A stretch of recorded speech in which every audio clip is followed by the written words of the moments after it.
All right. Hey, Aric, can you hear me okay? I can. Awesome. Give me 1 second to get you spotlighted here. Thank you for taking some time with us. We will get right into questions here for Aric.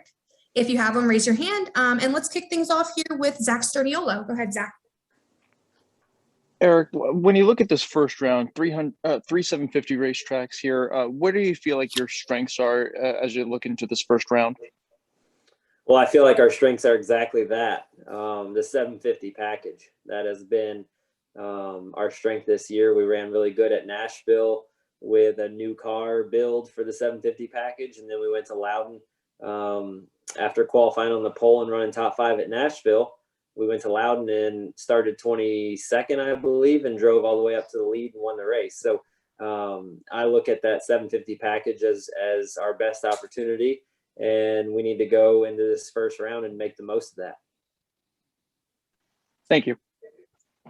All right, we're going to take our next question from Kenneth Hawkins. Go ahead, Kenneth. Eric, how you doing? Now that Bristol is in a transfer spot, do you think driving could become more aggressive? The playoffs always bring out the best in us. The intensity level ratchets way up, and every spot matters. Every point matters during the stages, and every finishing position matters. So I don't think it can get any more aggressive. It's already really aggressive, and it will continue to be that way. All right, we're going to take our next question from Alan Cabana. Go ahead, Alan. Hey, Aric. Let me see. Well, can you, or how important is it to kind of reset your mind, or can you reset your mind and kind of throw out the regular season when you kind of have this playoff reset? Because I mean, none of your struggles kind of matter anymore, right? I mean, do you think that way in your head? Absolutely. The last 26 races, no longer matter. And now it's about putting the best 10 weeks together that you possibly can. And I related a lot to pro sports and football in general. You can be the wild card team that squeaks into the playoffs. And once the playoffs start, that's all that matters is the next week, winning the next week. And that's how the playoffs are for us. The last 26 races do not matter anymore. And all that really matters right now is Darlington. And after Darlington, all that will matter is Richmond, and so on and so forth. So, yeah, we certainly are having that mentality. Is there anything to be learned from because we've been to Darlington before, you've been to Richmond this year?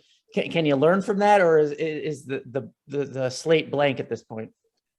No, the slate's not blank. You certainly lean on your notebook, especially without practicing qualifying. You certainly lean on your notebook, so that will be important to go back and revisit those races and look at the speed in our cars and those things, but also feel like we've made our cars better since then.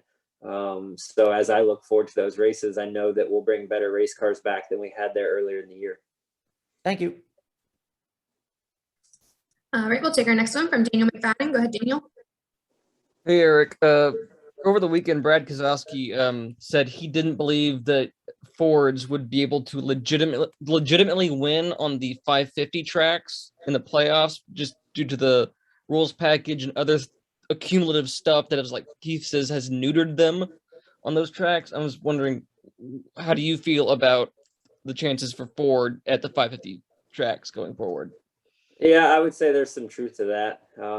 There's some things about what we have with Ford that certainly have not been advantageous for us on the 550 racetracks.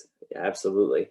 And the other manufacturers have seemed to find a lot of speed on those tracks with the rules package going into this season, and with the parts freeze and lack of development for this year, and just lack of wind tunnel time and all those things has certainly piled up against us, I would say. So yeah, the 550 tracks have been a daunting challenge for us in this season, but I would say that there's only 3 of them, if I'm correct. There's only 3 of them in the playoffs. It's Vegas, Kansas, and Texas. So while they are very important, every single race is important, we can still maximize our days. Thank you. All right, we'll take our next question from Tucker White. Go ahead, Tucker. Aric, as we've seen with the high downforce package, that deep into a run, overtaking the race leader becomes a Herculean task. So, given that, what would you say to people who say that the package puts less emphasis on driver skill and more on random luck? You know, I would say that to get to this level, it takes a tremendous amount of talent and driver skill, and to win at this level takes a tremendous amount of talent and driver skill and team.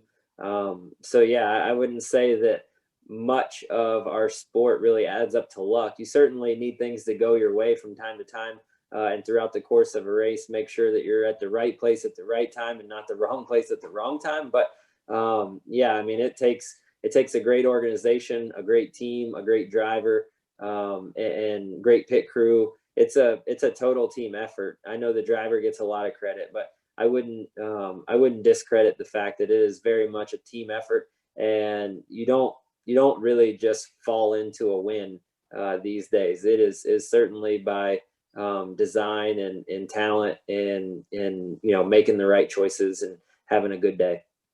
All right, thank you. We'll take our next one from Chris Estrada. Go ahead, Chris.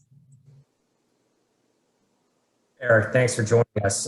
In 2018, you advanced out of the first round at the Roval on a tiebreaker, so you know acutely how important stage points are in the playoffs. How much of your team's game plan for Darlington is focusing on getting those stage points early on to try and avoid what you went through in 2018?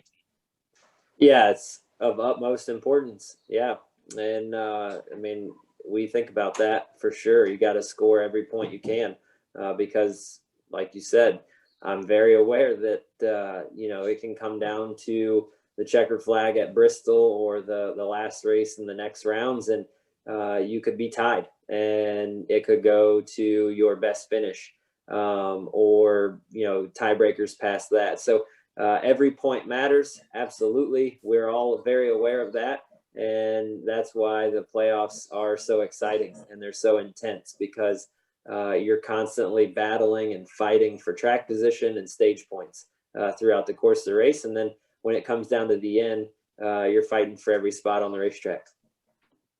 Thank you. All right, we'll take our next one from Mitchell Brewer. Go ahead, Mitchell. Aric, what do you think your team's biggest strengths are heading into the playoffs? Yeah, I've talked about it a lot in the last couple of weeks, but I would say the 750 package, our short track program, is really strong right now. And I feel like going into this first round of the playoffs, that sets up well for us. So I would say we got to play to our strengths. And I would say that the 750 package is certainly, where we're excelling right now. Thank you. Yep. All right, and we'll take our final question. Kenneth, did you have another question?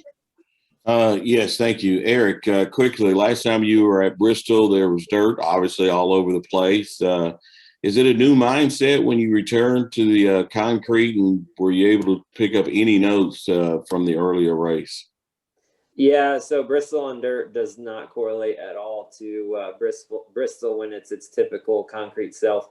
One thing that I am interested in is the fact that they completely had to wash the racetrack, and I believe, or I've heard, that they had to spray like a solution on there to get all of the clay and stuff off and pressure wash the racetrack. So it'll be interesting to see how different the track maybe is just without the rubber that's laid down in the pores of the concrete, and if that changes anything. And then how they apply the PJ1 to the bottom groove. That's always a moving target for us on whether they apply it, in a small strip, or if they widen it out and make it to where it's a whole car width wide.